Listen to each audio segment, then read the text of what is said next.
By virtue of his role as a school director, and as elected by his peers, one of our seniors has been asked to speak to his classmates today. At this time, would you please join me in welcoming Senior Gavin Miller.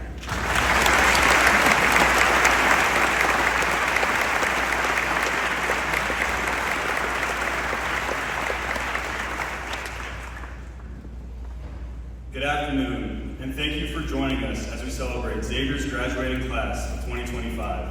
Congratulations to you all. First and foremost, I would like to express how grateful I am to have been given the opportunity to speak in front of my classmates, teachers, and their families. This is a very special gift as I'm following the footsteps of my big brother for lifting, Seth Williams, and my actual big brother, Jackson, who spoke for his class in 2019. It's an honor to stand up here and be the voice to reflect on our journey through these past 4 years and what's to come. I feel that I have come a long way from when I started here, as a freshman WAC in YCS's Excel, along with some of my other guy friends. But in all seriousness, our class as a whole has grown a lot through these 4 years. We didn't have the greatest start to our high school experience or reputation when freshman year we got Uncrustables taken away because someone stuffed a bunch of them in a toilet and clogged the pipes. Which was a senior and not our class, by the way. I'm sure if you asked any teacher from that year, they would tell you how much they loved dealing with our grade. Especially with Jack Ayler and Q having a dance-off at a car safety assembly. Or one of our other classmates shooting for and getting the numeric record. We might have been the smallest grade, we still had more than our fair share of shenanigans. There were plenty more antics going on, but I think you got the point. Sophomore year was about the same. The only big thing I remember is one of our classmates breaking his wrist during a baseball game because he slipped running to his spot in the dugout after we scored our only run in a 13-inning game against City High. I believe junior year was when we started to mature and grow as a class. Even though we still engaged in the occasional jocularity from time to time, we started looking to the future and what we wanted our lives to look like outside of high school. As many of us went on Kairos, we grew in understanding and loving each other, and most importantly, with God. This deepening of our faith and friendships is what made our connections and sense of community strong. This was also the year 2 of our classmates, John and Jermaine, earned their United States citizenship. Now, on to senior year. We finally stepped into our roles as leaders of the school, whether it was captains of our teams, leads in the musical, or a leader in the community system. In our class, there are 20 future collegiate athletes, an all-state choir member, 4 BPA nationalists, 5 first-team all-staters, a perfect ACT, and a small business owner. At Xavier, sometimes we can get caught up in the success of our sports programs that overshadows the arts program. But we do have some great artists in our class, and I recommend you take a look at the senior projects down by the art room. However, some of our greatest achievements come from the service and fundraising we've done this year. Over the past 4 years, our class has accumulated over 8,500 hours of service. This year for Mini Dance Marathon, we raised $3,018.16 to go to the University of Iowa Children's Hospital. Last year, during our diaper drive, we gathered a staggering record of 17,301 diapers. This year, we obliterated that record with 37,900. Last year, we set a record for St. Baldrick's with 9 people getting their heads shaved and raising $6,768.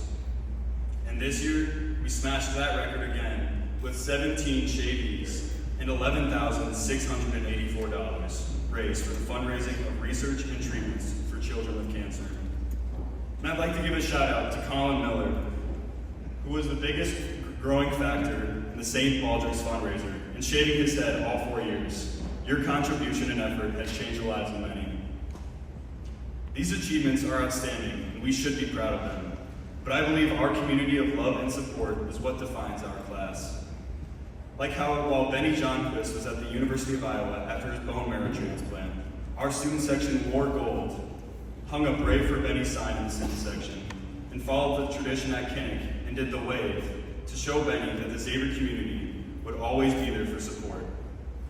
This, along with many other students and faculty, we prayed for and supported through the difficult situations they faced this year.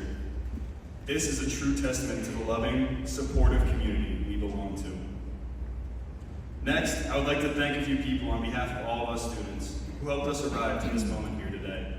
I'll try to be fast, so I apologize for not listing every individual that has aided us on our journey, because we would be here all day, because we are so blessed to have countless amazing people in this Xavier community.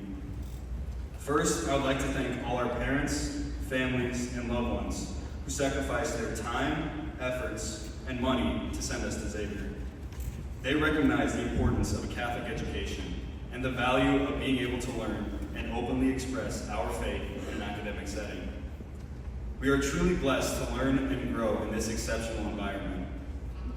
Next, I would like to thank Father Dunn and all of our parish priests for celebrating the Mass with us, hearing our confessions, teaching us about Jesus and the Church, and living as an example of self-sacrificial love and service.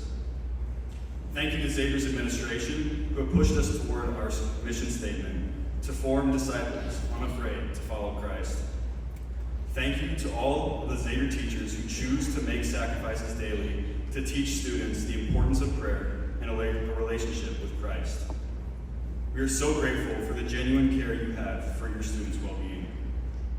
Thank you, Coach Halter, for being the only teacher to deal with our class. Our class's tomfoolery for 7 years straight.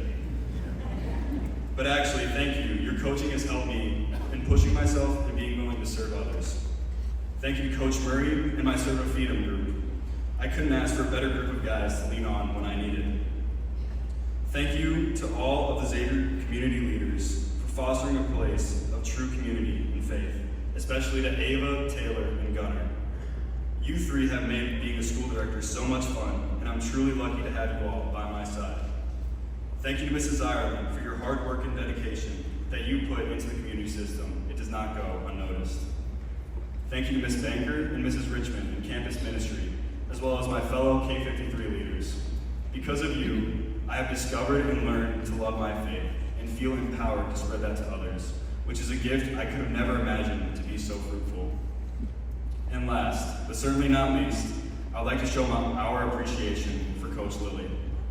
This school and the thousands of students and athletes you have taught have been so fortunate to have such a passionate coach who cares for each and every individual, who passes through this classroom and court. You have done so much more than coach athletes in basketball or teach kids in team sports or psych. You applied your lessons to how we can become better people and preparing us for going out into the world. Among these lessons is how time is the greatest gift one can have, and that is a crucial step that you spend it wisely. Seeing how true you hold this lesson in your own life makes the 26 years you've spent here at Xavier to be that much more meaningful. You've impacted thousands of students in pushing us to not stay comfortable, but to reach past our limits and soar beyond, keeping the community of Xavier in our hearts. So for one final time, the Xavier community will forever be grateful for the work you've done in building up this school. Thank you, Coach Lilly. And finally, it's time to glance at the future and what's to come. But going forward, we won't have Xavier's Chapel as a space for daily rosary, Friday morning Mass, or adoration. We won't have Miss G checking in to make sure you go to Mass every weekend. Miss Caesar won't be there to fix all of your tech problems. We're not going to see each other every day and sit down to have lunch together. And for a lot of us, we won't have a practice for our sport or activity every day. And most importantly, there will be no more bad days to be a Crispito.